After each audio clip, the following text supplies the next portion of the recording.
نہ کوئی غم کرو نہ خوف، خوشیاں مناؤ جنت کی جس کا تم سے وعدہ کیا گیا تھا۔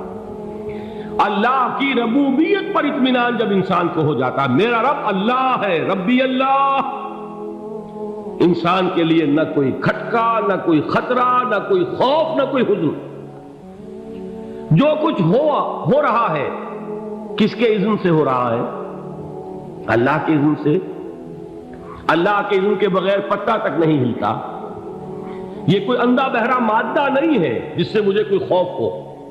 اندھا بھینسا چلا آ رہا ہو اس سے تو ڈرنے کا ہر انسان کو ڈرنا چاہیے، نہ معلوم کس کو ٹکر مار دے۔ لیکن نہیں، اس کائنات کو چلانے والا ایک سمیع و بصیر خدا ہے۔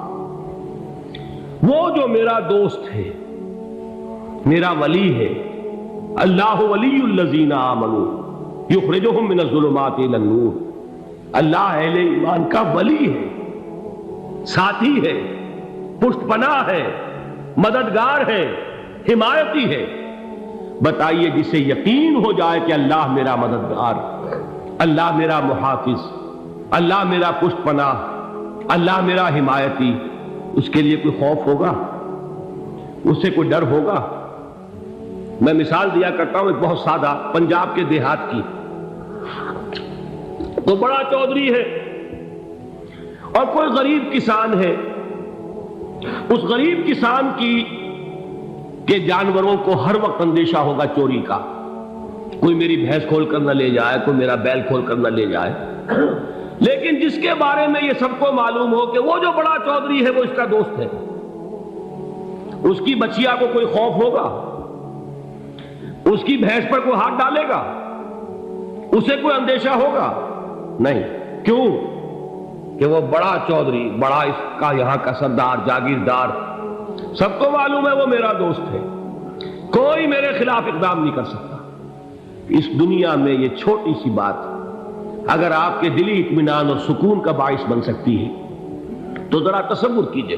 میں لفظ تصور استعمال کروں گا صرف اس لیے کہ اس کا ہم جس کو کہتے ہیں ادراک اور شعور کر نہیں سکتے، اگر کے ساتھ کر سکتے۔ اگر یقین ہو کہ اللہ میرا مددگار اور یقین ہو کہ اللہ ہر آن میرے ساتھ ہے، پھر کوئی خوف؟ کس کا خوف؟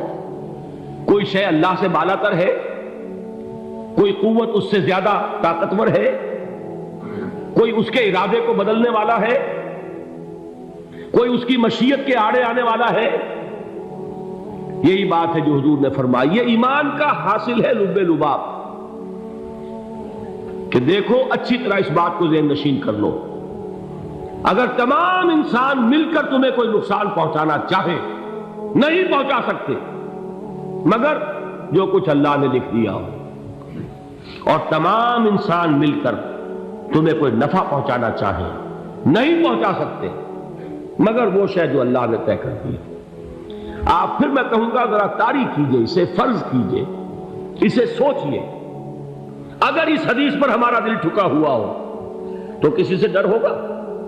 یہ مجھے نقصان نہ پہنچا دے، یہ میری رپورٹ خراب نہ کر دے، یہ میری انکریمنٹ نہ رکوا دے، یہ میرا یہ نہ بگاڑ دے، یہ میرا یہ نقصان نہ پہنچا دے۔ اس کا ڈر، اس کا ڈر، اس کا خوف، اس کی خوشامد، اس کے لیے جا کر طرح طرح سے اپنی عزت نفس کو ذلیل کروانا اس کے سامنے، یہ سب کچھ کیوں کرتا ہے انسان؟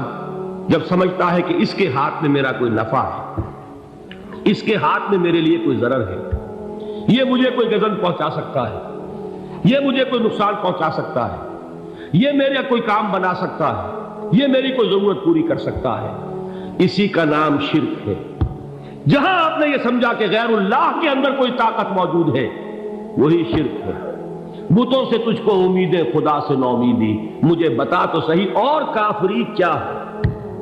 شرک تو یہ ہے۔ جس پر بھی تمہیں یہ خیال ہے، کلمہ ہے یہ کلمہ سوم، لا حول ولا قوت الا باللہ، ذرا اس پر دل کو کبھی اگر آپ تصور کریں، پھر فرض کریں، دل ٹھک جائے اس پر، کوئی طاقت نہیں۔ یہی بات تھی جو شیخ عبد القادر جیلانی رحمۃ اللہ علیہ نے اپنی وصیت میں اپنے بچے سے کہی۔ 11ویں دینے والے ہیں، لیکن حضرت شیخ عبد القادر جیلانی کی وصیت اور تعلیمات کو کتنے لوگ ہیں کہ جانتے ہو؟ یہ جن مقامات تک پہنچے ہیں وہ کس چیز کی بدولت پہنچے؟ انہوں نے جو پیغام دیا وہ کیا تھا؟ اے میرے بچے، جس طریقے سے قرآن مجید میں حضرت لقمان کی نصیحتیں جو ہے نقل کر دی گئی ہیں، میں یہ عرض کروں گا بالفرض اگر قرآن حضرت عبد القادر جیلانی کے بعد نازل ہوا ہوتا تو شیخ عبد القادر کی یہ نصیحتیں بھی قرآن میں درج ہوتی۔ اتنی اونچی نصیحتیں ہیں۔ اے میرے بچے، اس حقیقت کو ذہن نشین کر لے، لا فاعل فی الحقیقت ولا مؤثر الا اللہ۔ اس کائنات میں نہ کوئی فاعل حقیقی ہے نہ مؤثر حقیقی ہے سوائے اللہ۔ کسی شے میں کوئی تاثیر نہیں اگر اللہ نہ چاہے۔ آگ جلا نہیں سکتی اگر اللہ نہ چاہے، پانی ڈبو نہیں سکتا اگر اللہ نہ چاہے، زہر ہلاک نہیں کر سکتا اگر اللہ نہ چاہے، کوئی چیز فائدہ نہیں پہنچا سکتی اگر اللہ نہ چاہے۔ تو در در پہ کیوں سر جھکاتے ہو؟ در در پر کیوں جبیں سائی کرتے ہو؟ سب کے سامنے کیوں ہاتھ پھیلاتے ہو؟ ایک اللہ سے مانگو، ایک اللہ کے سامنے زمین پر اپنی جبین رکھو۔ لا فاعل فی الحقیقت ولا مؤثر الا اللہ۔ نظر آتا ہے ہمیں کہ پانی پیاس بجھا دیتا ہے، پیاس بجھانے کی صلاحیت پانی میں نہیں ہے، اللہ کے اذن سے۔ کھانا بھوک مٹا دیتا ہے، بھوک مٹانے کی صلاحیت کھانے میں نہیں ہے، اذن رب میں۔ دیکھیے یہی یقین تھا حضرت موسیٰ علیہ السلام کا واقعہ یاد کیجئے۔ سامنے سمندر آ گیا ہے، قوم دیکھتی ہے پیچھے کہ گرد و غبار کا طوفان۔ معلوم ہوا کہ فرعون اپنے لشکر سمیت آ گیا۔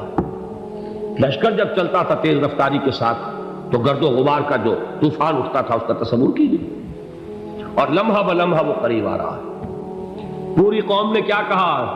اے موسیٰ انا لمدرکون، اے موسیٰ ہم کو پکڑے گئے۔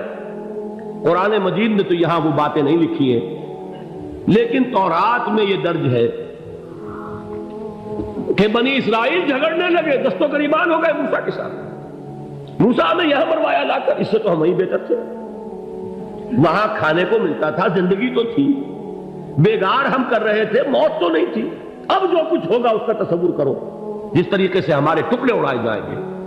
تو لڑ رہے ہیں حضرت موسیٰ علیہ السلام سے۔ یہ تورات کی تفصیل ہے۔ قرآن میں صرف اتنا آیا ہے، پریشان ہو کر انہوں نے کہا انا لمدرکون، موسیٰ ہم کو پکڑے گئے۔ اس وقت موسیٰ کا جواب کیا ہے؟ کلا ان معی ربی سیہدین، نہیں، میرے ساتھ میرا رب ہے، وہ راستہ دے گا۔ بتائیے کہاں راستہ نظر آ رہا ہے؟ یہ ہے ایمان بالغیب۔ راستہ نظر نہ آئے تب اللہ پر یقین ایمان ہے۔ جیب میں پیسے ہوں اور تب دل کو اطمینان ہے تو ایمان کس پر ہوا؟ پیسے پر، اللہ پر نہیں۔ جب وسائل و ذرائع نہ ہو اور پھر یقین ہو کہ اللہ مسبب الاسباب ہے، وہ اسباب کا پابند نہیں ہے، وہ اسباب کا محتاج نہیں ہے، اسباب اس کے محتاج ہے۔ اگر یہ یقین ہے تو اللہ پر ایمان ہے، یہ نہیں ہے تو تمہارا ایمان اسباب پر ہے، وسائل پر ہے، ذرائع پر ہے، مادیات پر ہے، اللہ پر نہیں۔ اس وقت کہاں راستہ تھا؟ کوئی راستہ تھا؟ سمندر ہے اور ادھر سے لشکر آ گیا ہے۔ کلا ان معی ربی سیہدین۔ اب دیکھیے ایمان کہہ دینا آسان ہے، ہوا معکم اینما کنتم، جہاں کہیں بھی تم ہوتے ہو اللہ تمہارے ساتھ ہوتا ہے، لیکن اس کا یقین قائم ہو جائے تو زمین و آسمان کا فرق واقع ہو جائے۔ یہی بات ہوئی حضور کے ساتھ۔ غار ہے، چھپے ہوئے ہیں محمد رسول اللہ اور آپ کے وہ یار غار ابو بکر صدیق رضی اللہ تعالی عنہ۔ اقبال نے حضرت ابو بکر کی شان میں چند اشعار کہیں صرف، لیکن واقعہ یہ ہے کہ بھاری بھاری نظموں پر اور قصیدوں پر بھاری ہے، طویل ترین نظمیں اور قصیدے ہوں ان پر بھاری ہے۔ ہمتیں ابو بکر کی ہمت جو ہے، کشت ملت را چوں ابر، جیسے بارش سے کھیتی اپجتی ہے، ابو بکر کی ہمت اور عزیمت اس امت کو اسی طرح سینچنے والی ہے۔